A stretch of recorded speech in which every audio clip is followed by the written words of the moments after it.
সমাজসেবায় গৌরবোজ্জ্বল ও কৃতিত্বপূর্ণ অবদানের স্বীকৃতি স্বরূপ মাহেরিন চৌধুরীকে স্বাধীনতা পুরস্কার 2026 প্রদান করা হচ্ছে।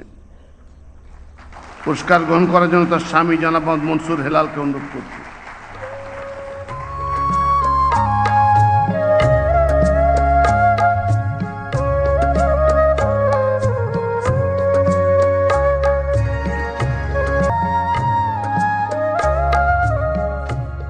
মাহেরিন চৌধুরী 1979 সালের 6 জুন নীলফামারী জেলার জলঢাকা উপজেলার বুগলাগাড়ি গ্রামে জন্মগ্রহণ করেন।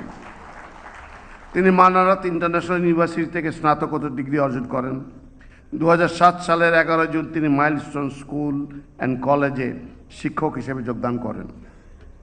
2025 সালের 21 জুলাই উত্তরার মাইলস্টোন স্কুল অ্যান্ড কলেজে ঘটে যাওয়া মর্মান্তিক বিমান দুর্ঘটনার সময় তিনি অসাধারণ সাহসিকতার পরিচয় দেন।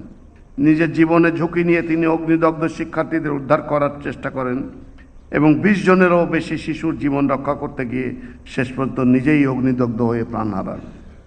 শিশু শিক্ষার্থীদের জীবন বাঁচাতে মহিয়সী মাহেরিন চৌধুরীর আত্মত্যাগ সারা দেশের মানুষকে গভীরভাবে নাড়া দিয়েছে। সমাজসেবায় গৌরবোজ্জ্বল ও কৃতিত্বপূর্ণ অবদানের স্বীকৃতি স্বরূপ মাহেরিন চৌধুরীকে স্বাধীনতা পুরস্কার 2026 প্রদান করা হচ্ছে।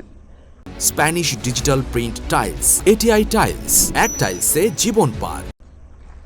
পুরস্কার গ্রহণ করার জন্য তার স্বামী জনাব মোহাম্মদ মনসুর হেলালকে অনুরোধ করছি।